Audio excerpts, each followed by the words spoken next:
Сәлеметсіздер ме? Сіздерді Алтын Ұя мектебімізге виртуалды саяхат жасауға шақырамыз. Алдымен мектептің жалпы көрінісіне, орталық алаңына назар аударыңыздар. Байқасаңыздар, мектебіміз қаланың жоғарғы жағында, таудың дәл етегінде, қарасан көз тартарлық табиғаты тамаша жерде орналасқан. Орта Азия мен Европадағы ең ірі жекеменшік Thomas Education физика-математика мектебі. Алатаудың етегінде орналасқан.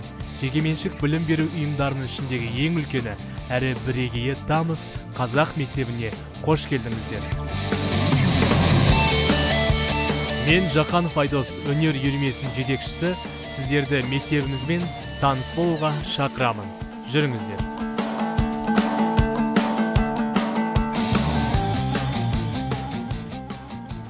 Мектепке бетпердесіз кіруге болмайды. Кіреберісте санитайзермен қолымызды тазартып аламыз. Қазіргі көріп отырғандарыңыз мектептің ортаңғы дәлізі. Ең алдымен көзге түсетін ресепшн. Бұл жерден сізге қажетті ақпараттар алуға болады. Келесі бөлме ата-аналармен жұмысты үйлестіретін маман кабинеті. Ол кісі ата-аналардың барлық сұрақтарын, тілектерін әкімшілікпен ұстаздарға жеткізіп отыратын көпір деп айтуға болады. Thomas'та 3 түс бейнеленген. Бұл біздің символымызға тән 3 түс. Жасыл түс оқушылар символы, қызыл түс ұстаздар символы, көк түс ол біздің ата-аналарымыз. Бұл педагогикалық процестің барлық қатысушылары. Алдымызда қазақ мектебінің әкімшілігі орналасқан кабинеттері.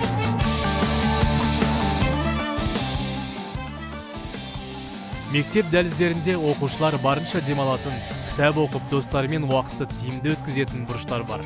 Бұл балалардың сүйікті орны. Бастауыш сыныптар мектептегі ерекше бөлімше деп айтуға болады. Ол мектептің жүрегі.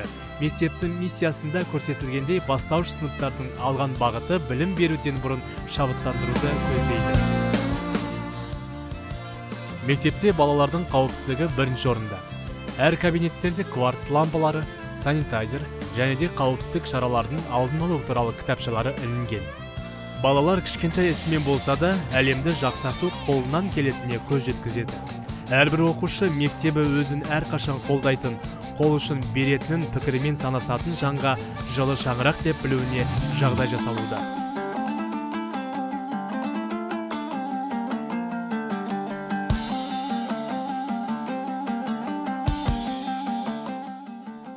Оқушыларды мектеп ұжымы әртүрлі қайырымдылық, экологиялық жобаларға тартып, ұлттық құндылықтар мен адамгершілікке баулиды.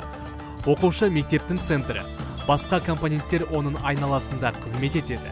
Оқушының қамқорлық атмосферасын сезініп, өзіндік ойын айту, өзіндік таңдау жасау құқығы шексіз екендігін білуі, өзінің оқу әрекеттерін басқара алуы маңызды. Бастауыш сыныптардың оқу сабақтарына қосымша сабақтар енгізілген. Олар негізгі сабақтарды толықтырады. Олардың қай бағытта болсын өзіндік қызметі бар. Тіл және әдебиет саласында тіл дамыту, ағылшын тіліндегі сайенс, мәз сабақтары енгізілген. Математикалық логикалық сабақтар, зияткерлік пен шапшаң ойлау, икемділік дағдыларын дамытады.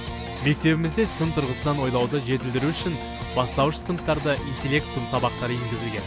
Бұл бағдарлама бойынша балалар әлемнің үздік ойындарын ойнай отырып, ойларын ұштай түседі. Ойнай отырып, оқу қағидалары іске асады. Мектепте технологиялары мен инженеринг негіздерін игеру үшін балалар қызығып қатысатын робототехника, STEM кабинеттері жабдықталған. Бұл балалардың мектеп қабырғасындағы сүйікті орындарының бірі. Кез келген оқушы бос уақытында келіп, жетекшілермен бірлесіп роботтар құрастырып, үйрене алады. Әр оқушы мектеп ұйымдастырған турнирлерге қатысып, күш сынасуға мүмкіндігі бар. Турнир кезінде робот болып, киініп келіп, костюмдер байқауына да қатысуға болады. Бұл турнирдің де өз чемпиондары бар. Ғылымға баулу жаратылыстану пәндеріне физика, химия, биология негіздерін, Қазақстан тарихы, адам құқықтары негіздерін оқытуда жүзеге асады. Биология кабинеті. Мұнда оқушылар зерттеу жұмыстарын жүргізуде. Химия сабағында оқушылар түрлі эксперимент жасап, тәжірибе жұмыстарын жүргізуде. Физикада оқушылар бір-бірімен зерттеу жұмыстарын өткізіп, практикалық сабақтар жүргізуде. Бұл сабақтардың барлығына қосымша ретінде 1-ші сыныптан бастап жобалық зерттеу сабақтары өткізіледі. Жыл сайын сәуір айында өтетін жобалар конференциясында оқушыларды жыл бойы жүргізген зерттеу жұмыстарын мектепшілік ортаға салады. Бастауыш сыныптардың сүйікті орны әрине ойын алаңы. Балалар осы алаңда достармен бірге демалғанды жақсы көреді. 2-3 қабаттарда үлкен шахмат тақталар орналасқан. Шахмат ақыл ой спорты.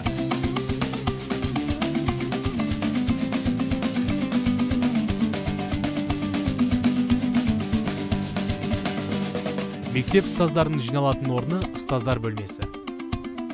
Тамыста бала, ұстаз, ата-ана серіктестігі ынтымақтастық пен үйлесімді дамып келеді. Бұл серіктестікте ұстаздардың орны ерекше. Олар барлық серіктестік мүшелерінің жұмысын ұйымдастырушы.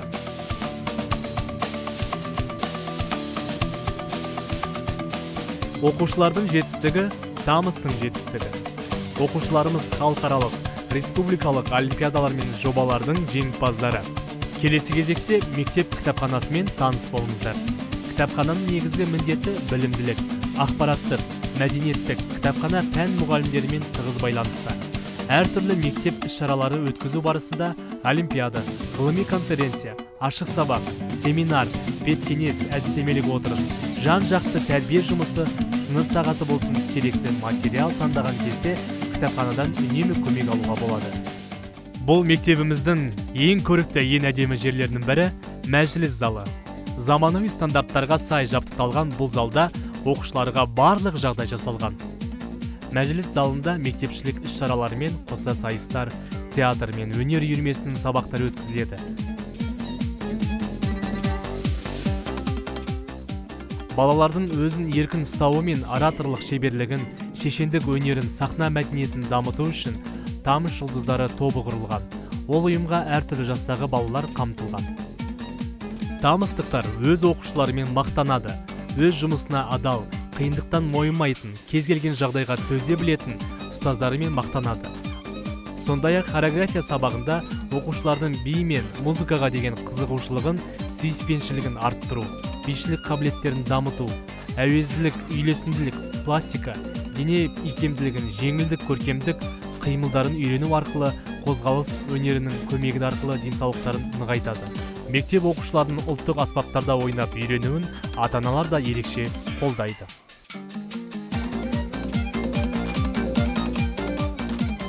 Бейнелеу студиясы аспаптарда ойнау сабақтарында жүзеге асады. Балалар домбыра, жетіген аспаптарына үлкен қызығушылық танытады. Тамызда қыш жасаушылар үйірмесі жұмыс істейді. Бұл балалардың қыштан таңғажайып бұйымдар жасап, өзінде өзгені де қуантатын сүйікті термегі. Оқушылар өз қолдарымен қыш өнерін туындыларын жасап, арнайы пеште күйдіріледі. Көркем еңбек кабинеті. Мұнда оқушыларға барлық жағдай жасалған. Оқушылар тамақтану мен тігін түрлерін үйренеді. Креативтілік, шығармашылықты дамыту, өнерге баулу, көркем еңбек сабақтарына басқа НВП кабинеті. Бұл НВП сабағында оқушылар жолда жүру ережесімен қоса жүргізуші куәлігін алып шығады. Мектебімізде арнайы жабдықталған логопед кабинеті бар. Онда логопед маманы жеке оқушымен жұмыс жүргізеді.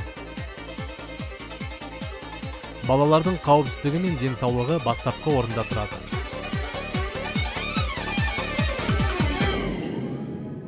Осы орайда мектеп асханасының жұмысы жүйелі қызмет көрсетеді. Ең бастысы тазалық зонасы, қол жуғыштар мен санитайзерлар. Таза су асханада жеткілікті етіп қойылған. Тамақтануға балалар арнайы кестемен келеді. Мектебімізде салауатты өмір салтын ұстану басты мақсатымыз.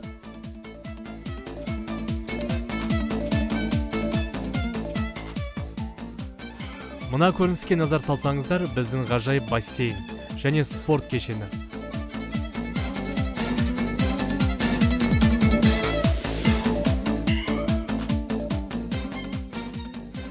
Біздің миссия оқыту, білім беру және ынталандыру.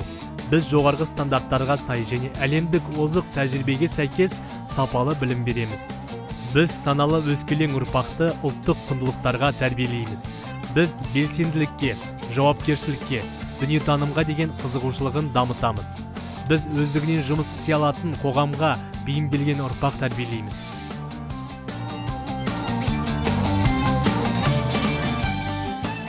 Айтамыз, білім беру жүйесінде жетістікке жету жолында үздік шетелдік тәжірибесі бар мектеп.